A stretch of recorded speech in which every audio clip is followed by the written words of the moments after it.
Bismillahirrahmanirrahim. I am Takwa Gori. Welcome to Bookman Publications and presented Alpha series started English Book 4. Assalamualaikum. I hope you will all be very fine. Welcome to you in our day 5 and we are going to read out our unit number 5 and the unit name is The Fox and the Crow. तो जैसा कि नाम सुन के आपको लग रहा है कि ये हमने पहले भी पढ़ा है तो ऐसे ही है। तो चलिए यहाँ हम इसकी करते हैं ट्रांसलेशन और देखते हैं कि इस स्टोरी में नया क्या है। The fox and the crow. One day a crow was out searching for food. एक दिन कौवा खाने की तलाश में निकला। He was very hungry and there was very little food to be seen. वो बहुत भूखा था लेकिन खाने को बहुत कम चीज़ें मिल रही थी। No bread, no worms, no seeds and no berries. ना रोटी थी, ना कीड़े, ना बीज और ना ही कोई बेर। Crow was just getting ready to return home when he spotted an open window at the back of a house. कौवा घर वापस जाने ही वाला था कि उसने एक घर की पिछली तरफ खिड़की खुली देखी।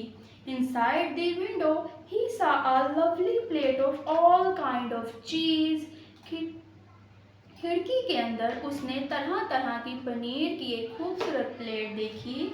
Crow was very pleased. कौवा बहुत खुश हुआ। I think I could manage a little cheese, he said to himself.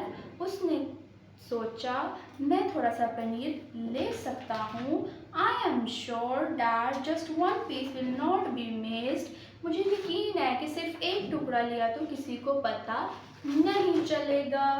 Crow slipped in through the open window and grabbed a nice piece of cheese. कौवा खिड़की से अंदर गया और एक अच्छा सा पनीर पकड़ा। He quickly left with the cheese in his beak and flew up to a tall branch in a nearby oak tree.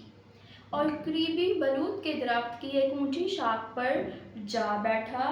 But not too far was Fox, Slate, Hungry Fox. लेकिन ज़्यादा दूर नहीं एक लोमड़ी थी। Who was also looking for food. चलाक और भूखी जो खाने की तलाश में थी। He saw the cheese and really wanted it. उसने पनीर देखा और उसे पाने की ख्वाहिश की। Fox came and sat under the tree. लोमड़ी दरख्त के नीचे आकर बैठ गई। Good morning, Crow. He said, hoping that Crow would answer back. लोमड़ी ने कहा सुबह बखैर कौवे। उसने उम्मीद की कि कौवा जवाब देगा। But Crow knew that Fox wanted the cheese, so he didn't answer. लेकिन कौवा जानता था कि लोमड़ी को पनीर चाहिए इसलिए वो खामोश रहा। How is your family? said Fox. लोमड़ी ने फिर कहा तुम्हारा खानदान कैसा है। But Crow did not answer. Crow just sat with the cheese in his mouth looking at Fox.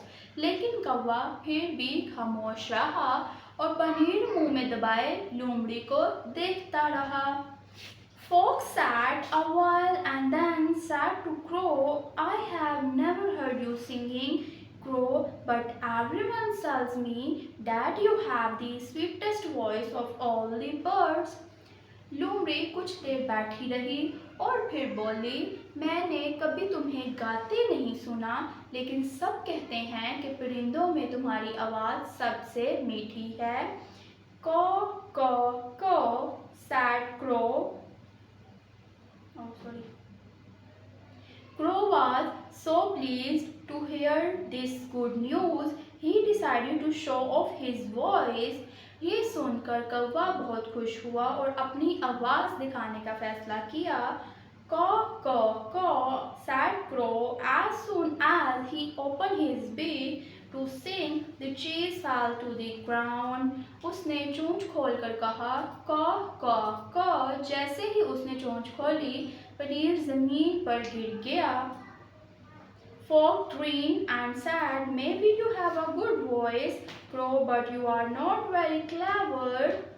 लोमड़ी मुस्कुराई और बोली, हो सकता है तुम्हारी आवाज़ अच्छी हो कौवे, लेकिन तुम ज़्यादा अक्लमंद नहीं हो. Then grabbed the cheese and ran away. फिर इसने पनीर उठाया और भाग गई. तो जी मेरे प्यारे बच्चों, ये थी हमारी यूनिट नंबर 5 की ट्रांसलेशन, जो कि थी फॉक्स एंड दी क्रो पे, जिसकी हमने कंप्लीट ट्रांसलेशन पढ़ ली है. उम्मीद करती हूँ कि आपको पढ़ने में आसानी हुई होगी. तो चलिए मिलेंगे यूनिट नंबर 6 के साथ, अगली ट्रांसलेशन के साथ. अल्लाह हाफिज़.